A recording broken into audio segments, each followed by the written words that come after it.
way, the truth, and the life, says the Lord. No one comes to the Father except through me.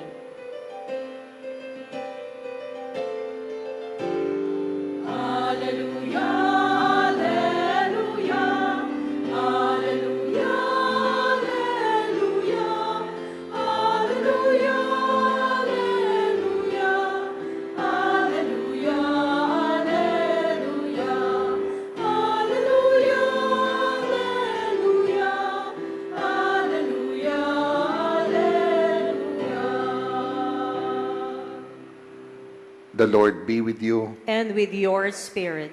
A proclamation from the Holy Gospel according to John. Glory to you, O Lord. Jesus said to his disciples, "Do not let your hearts be troubled. You have faith in God. Have faith also in me. In my Father's house there are many dwelling places. If there were not, would I have told you that I'm going to prepare a place for you? And if I go and prepare a place for you, I will come back again, take you to myself, so that where I am, you also may be. Where I am going, you know the way." Thomas said to him, "Master, we do not know where you are going. How can we know the way?" And Jesus said to him, "I am the way and the truth and the life. No one comes to the Father except through me. If you know me, then you will also know my Father. From now on, you do know him. You have seen him." Philip said to him, "Master, show us the Father. That will be enough for us." And Jesus said to him, "Have I been with you for so long a time? You still do not know me, Philip? Whoever has seen me has seen the Father. How can you say, 'Show us the Father'? Do you not believe that I am in the Father and the Father is in me? The words that I speak to you, I do not speak on my own. The Father who dwells in me is doing his works. Believe me that I am in the Father and that the Father is in me. Or else believe because of the works themselves. Amen, amen, I say to you, whoever believes in me will do the works that I do, and will do greater ones than these, because I am going to the Father." The Gospel of our salvation. Praise to you, Lord Jesus Christ.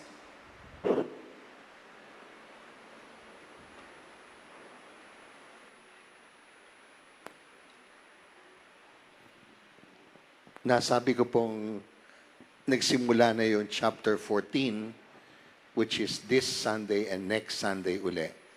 It will be continued kasi it is a specific chapter in the Gospel of John that speaks about his farewell, pamamaalam.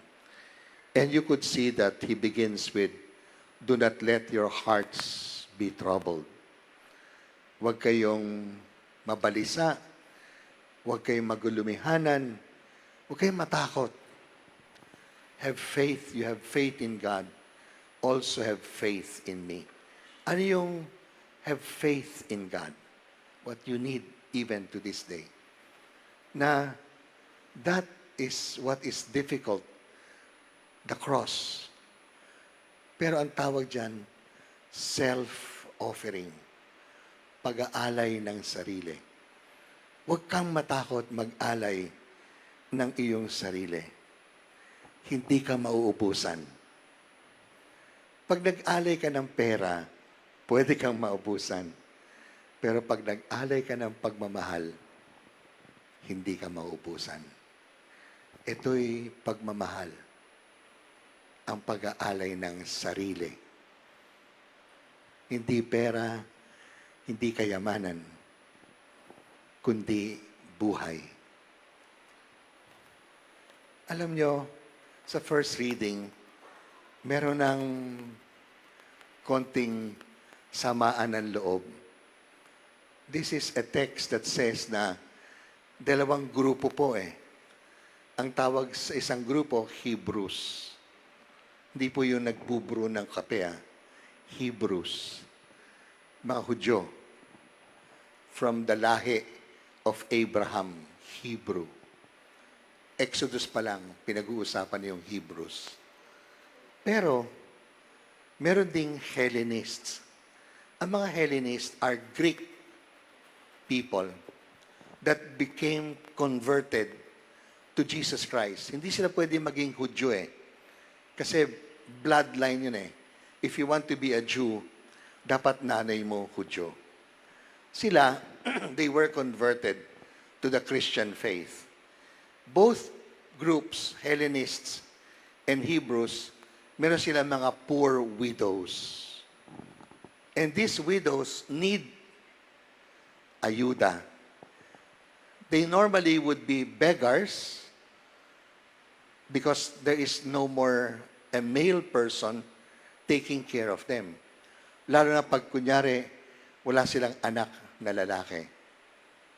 Although siguro yung anak ni lalaki is taking care of his wife and his family. So they become poor because they are widows. So, either sila'y mamalimos o mag-prostitute. The oldest profession of women. Binabayaran kasi, may pera ang prostitution. So just imagine sila ay converted na. Of course, they cannot turn to prostitution. They could just be beggars. But how can you have your members of your community beg? So actually, already in the Acts of the Apostles, chapter 2, all the Christians were gathering their properties. And those who would sell their property, they will give the whole property to the community. In a way, they were a communist, parang communal property, parang corporate soul. Well, siyempre, there are portions and portions. Kamukha po dito, no? Meron tayong second collection. This is Love a Parish program. At siyempre, may nababagahinan siguro ng marami, may iba naman hindi. I do not know what are the proportions kasi meron din tayong tinutulungan ng tulay sa kabataan, sa likod ng katedral yan, ng Maynila. Meron din kay Mother Teresa sa Tayuman. Meron ding iba't ibang mga organizations for the poor, including Caritas Manila. Yun po ang second collection dito. It falls towards 1.5 million a month. It's about 18 million a year that your money goes to the poor. So, ang nangyari dito, pagkain, distribution of the bread. Nagko-complain yung mga Hellenist widows, women, parang hindi yata sila naabutan ng pagkain.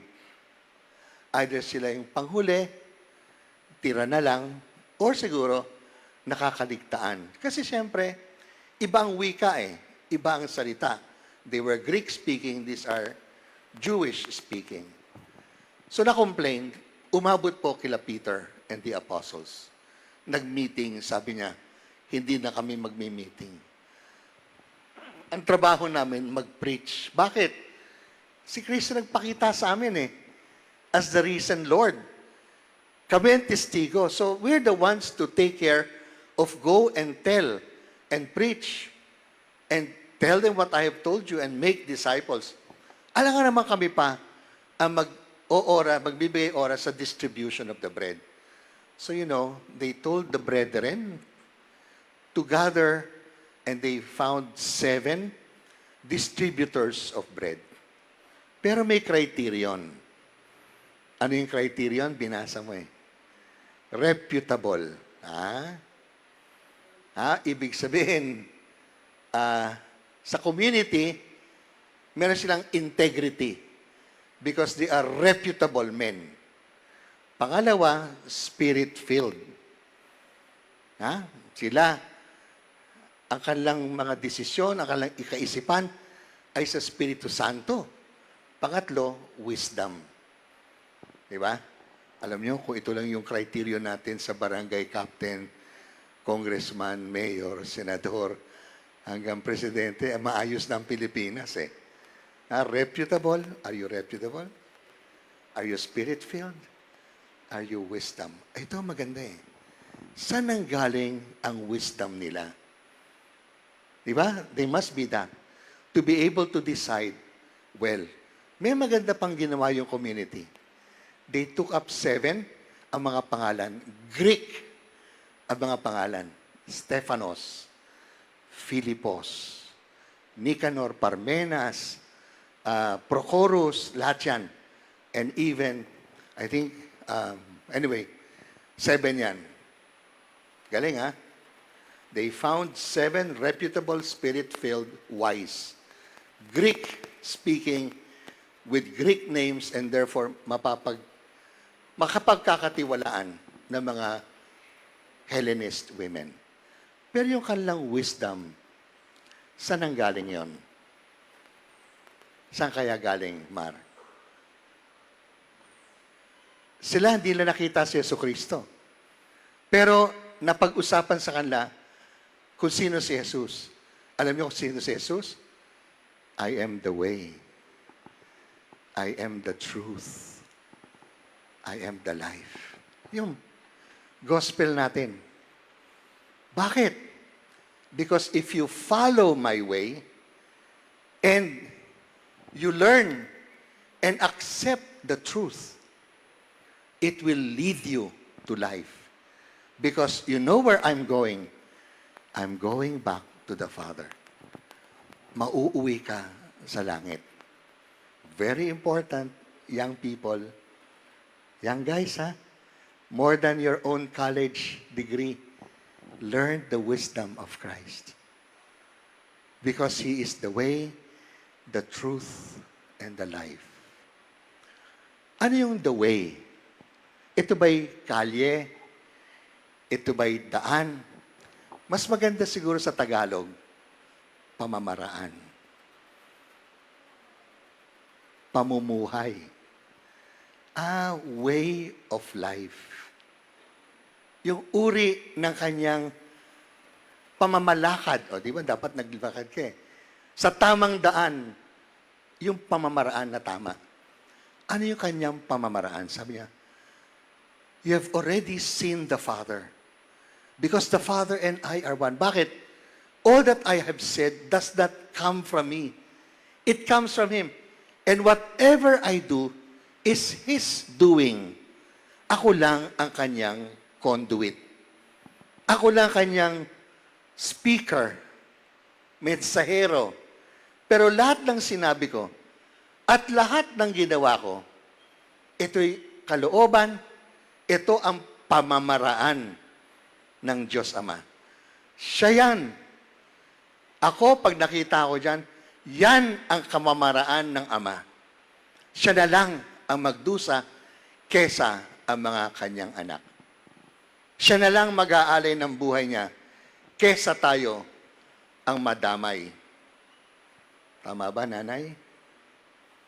Mga ina dito, mga ama, yun ba ang inyong pagiging uliran sa inyong anak?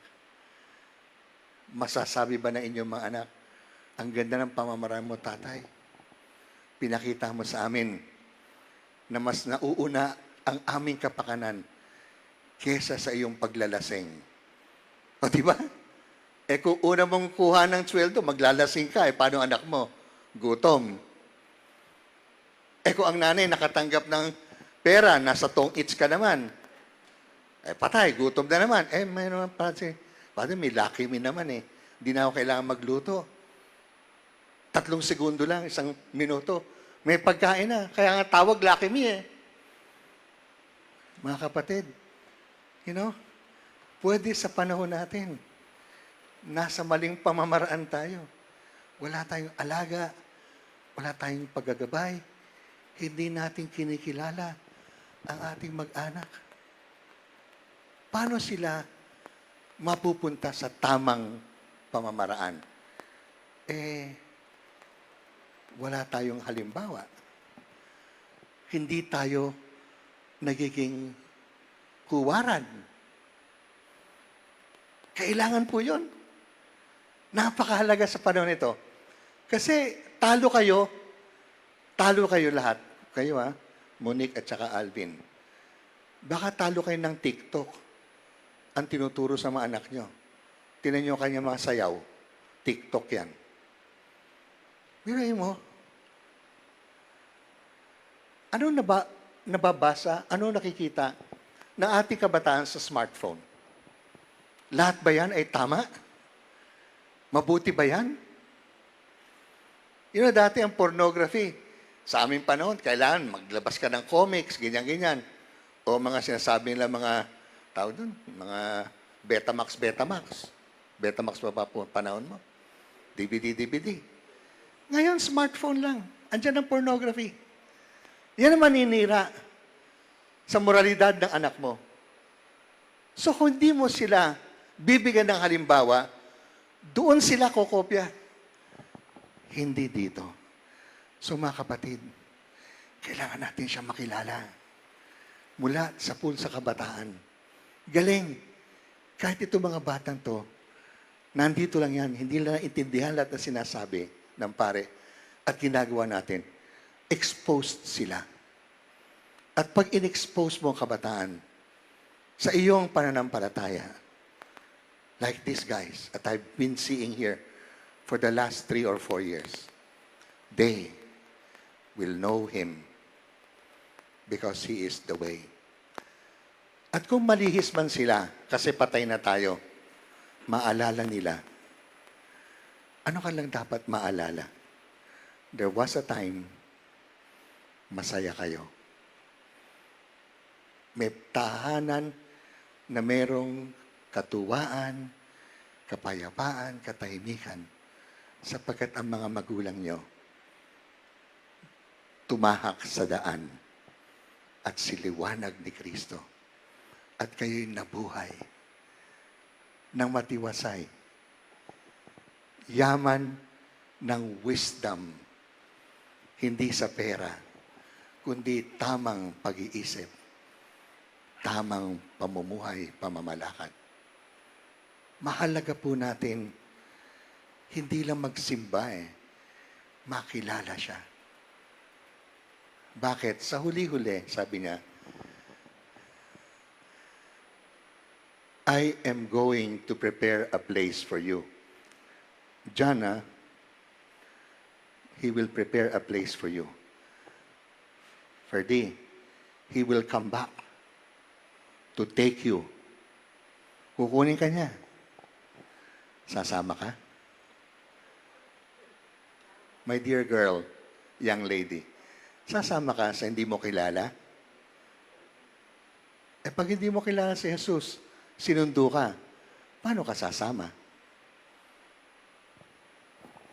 Kilalanin niyo kasi susunduin ka niya.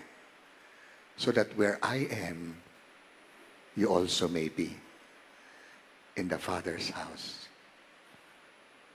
Mahalaga pong maipakilala dahil kakilala nyo si Jesucristo.